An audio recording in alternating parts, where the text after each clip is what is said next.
Sunday night, the Boston Red Sox defeated the Los Angeles Dodgers in Game 5 of the World Series to clinch their fourth championship in the last 15 years. The Red Sox were the best team in baseball all season and made quick work of all three teams they faced in October. With the World Series now complete, the 2018-19 offseason is officially upon us, and some pretty significant events are right around the corner. Here are the important dates and deadlines for the coming weeks and months. Make sure you bookmark this page for future reference. October 29th, as of 9 a.m. Eastern Time on Monday, all eligible players are free agents. MLB used to make players file for free agency, which was a total waste of time. Now players automatically become free agents once eligible. It is important to note free agents cannot sign with new teams just yet. They have to wait 5 days for that. October 31st, most contract option decisions are due on this date. Some contracts specify a different date. The Phillies had to make their decision about Jimmy Rollins' 2011 option following the 2009 season, for example, but the vast majority have to be made 3 days following the World Series. Some option decisions are no-brainers, like the Giants picking up their $12 million club option for Madison Bumgarner. This offseason's notable contract option decisions belong to Elvis Andrus, can opt out of 4 years and $58 million, Brett Gardner, $12.5 million club option, Cole Hamels, $20 million club option, and Clayton Kershaw, can opt out of 2 years and $65 million, among others. Kershaw confirmed he has 3 days after the World Series to decide on his opt-out. "I haven't made the decision yet. We have 3 days to talk, between us and the Dodgers, see what happens. And then we'll go from there." Mark Feinsand, Ed Feinsand, October 29, 2018 November 2nd, deadline for teams to tender their eligible free agents the qualifying offer. The qualifying offer is a 1-year contract worth $17.9 million this offseason. To be eligible for the qualifying offer, a player must have spent the entire 2018 season with his team and have never received the qualifying offer previously. The Dodgers can give Hyunjin Ryu a qualifying offer but not Manny Machado because Machado was acquired in a mid-season trade. November 3rd, free agency begins. The 5-day exclusive negotiating period will end this coming Saturday and free agents will be truly free to negotiate and sign a contract with any team. That said, much like the regular season, MLB free agency is a marathon, not a sprint. We probably won't see a rash of signings on day one of free agency because MLB is not a salary cap league, and players aren't as worried about getting left out in the cold when cap space runs out. Bryce Harper's free agency begins in less than a week. USATSI November 4th, Gold Glove winners announced. MLB has already revealed the 3 Gold Glove finalists at each position in each league. November 5th, finalists for the major 2018 awards are announced. Those awards are Manager and Rookie of the Year, Cy Young, and Most Valuable Player. 3 finalists are announced for each award in each league. MLB has been announcing finalists for a few seasons now in an effort to generate buzz.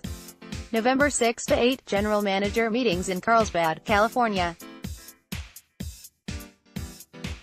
Generally speaking, the GM meetings are to cover off-the-field matters, and I expect sign stealing and other forms of high-tech cheating to be discussed following this postseason's chaos.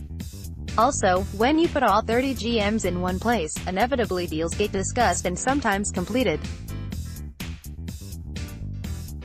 Last year the Athletics traded Ryan Healy to the Mariners during the GM meetings. November 8th, Silver Sluggers announced. If the Silver Slugger Award is your thing, this is the date for you. No 8 to 15, the MLB Japan All-Star Series. Every few years MLB sends a team of all-stars across the pond to play a series of exhibition games against a team of Japanese all-stars. Christian Yelich, Yadier Molina, and Rhys Hoskins are among the players to have already committed to the event. Here are the game dates and locations. November 8 to 11 in Tokyo, Nov 13 in Hiroshima, Nov 14-15 in Nagoya. MLB All-Stars lead the all-time series 48-20, though the Japanese All-Stars won 3 of the 5 games in 2014. The 2018 event will help serve as a development opportunity for the 2020 Tokyo Olympics.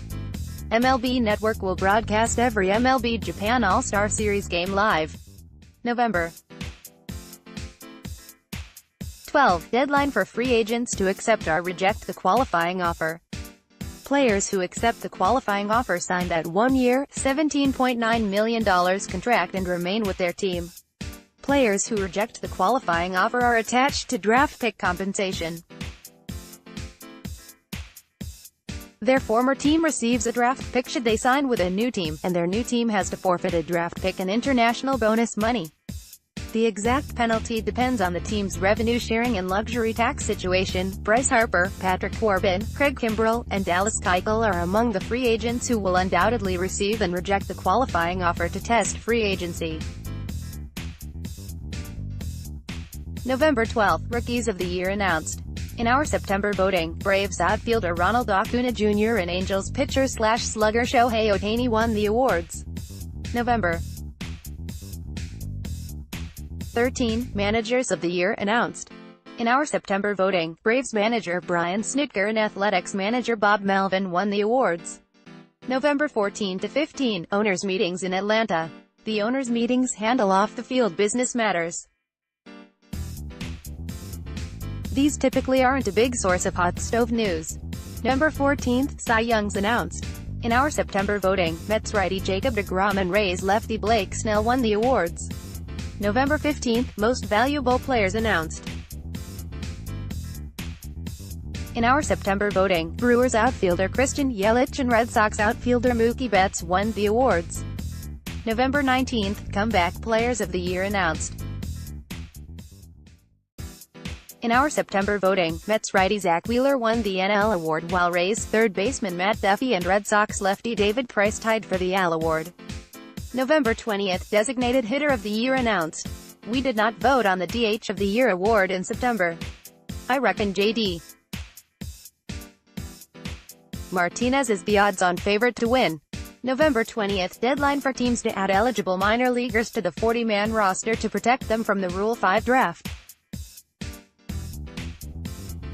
Generally speaking, college players drafted no later than 2015 and high school players drafted no later than 2014 are Rule 5 draft eligible this winter, as are players signed internationally no later than 2014.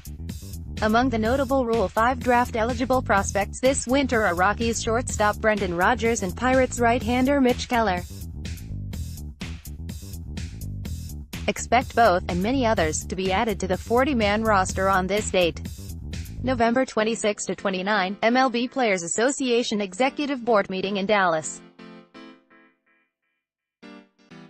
The MLBPA is not happy about several things. They've been most vocal about last offseason's frigid free agent market, understandably, and they recently made 2 high-profile hires that indicate the union is gearing up for the toughest labor negotiations since the 1994-95 work stoppage.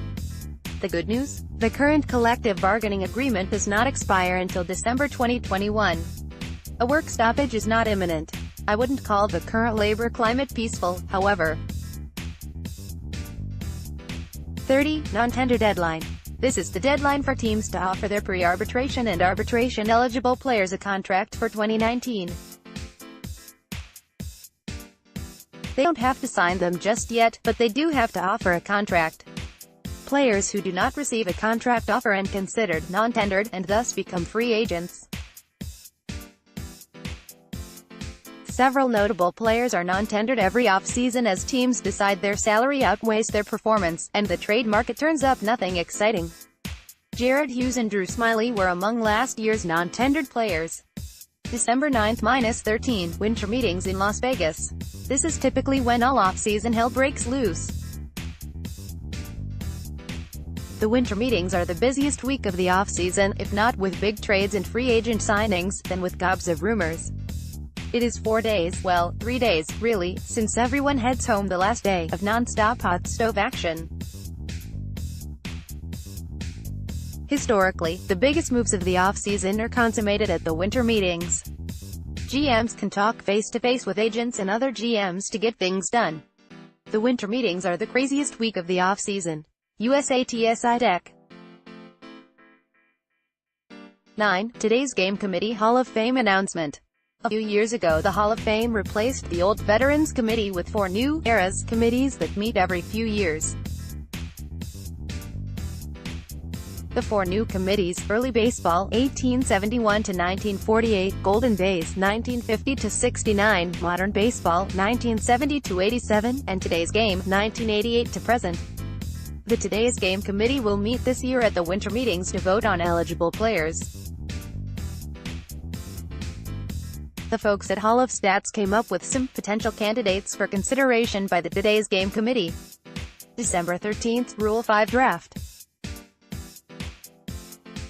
Rule: players selected in the Rule 5 draft must remain on their new team's 25-man big league roster all season in 2019, otherwise they must go through waivers and be offered back to their original team. Teams are often looking for middle relievers and bench players and lottery tickets in the Rule 5 draft, and most players wind up back with their original team. The Royals stuck Rule 5 draft gold last offseason with righty Brad Keller, who they poached from the Diamondbacks. Joe Biagini, Mark Canha, and Odubel Herrera are notable recent Rule 5 draft success stories. The Rule 5 draft is the unofficial end of the winter meetings.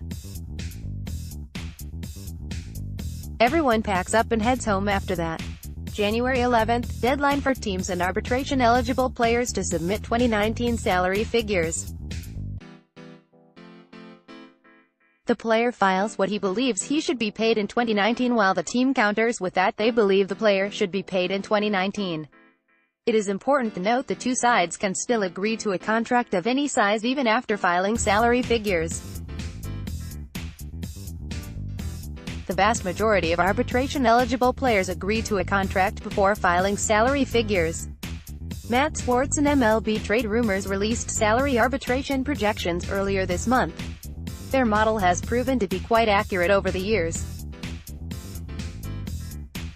Mid-January, BBWAA voting results for the 2019 Hall of Fame class announced. Among the first-year eligible players joining the ballot this offseason are Mariano Rivera, Andy Pettitte, Todd Helton, Lance Berkman and the late Roy Halladay. Holdovers include Barry Bonds, Roger Clemens, Mike Mussina and Edgar Martinez. Rivera is a lock for induction, in both Martinez, 70.4%, and Mussina, 63.5%, came close to the 75% threshold needed for induction last year, and could get in this year. This is Martinez's 10th and final year on the Hall of Fame ballot, it should be noted. Baseball-reference.com has the full 2019 Hall of Fame ballot. Feb. 1 to 20, arbitration hearings. Inevitably, a few arbitration-eligible players and their teams are unable to come to terms on a contract each off-season, and they wind up in front of an arbitration panel. Each side makes their case, and the 3-person panel picks either the salary the player filed or the salary the team filed, nothing in between. Again, teams and players can work out a contract of any size prior to a hearing, even after filing salary figures. More and more teams are employing a file and trial approach these days, meaning they cut off contract negotiations after filing salary figures. That is designed to put pressure on the player to sign. Arbitration hearings can get contentious. Yankees president Randy Levine had some harsh words for Dellin Betances following their 2017 hearing, and both sides typically do all they can to avoid them. Sometimes, though, the salary gap is too wide to be bridged. Last offseason, Mookie Betts and Trevor Bauer were among the players to win their arbitration hearing, while Marcus Stroman and Eugenio Suarez were among those to lose. Mid-February, spring training camps across Florida and Arizona open. Hooray for that! Cactus League play begins February 21st and Grapefruit League play begins February 22nd, March 20 to 21. The 2019 regular season begins with the Athletics and Mariners playing a pair of games in Tokyo. MLB has played the opening series in Japan several times in recent years as part of the league's effort to grow the game globally. March 28, opening day. The A's and Mariners will be back home to continue their seasons, while the other 28 clubs begin their regular seasons. Like last year, opening day is a Thursday this year. That accommodates a few more off days throughout the season for each team.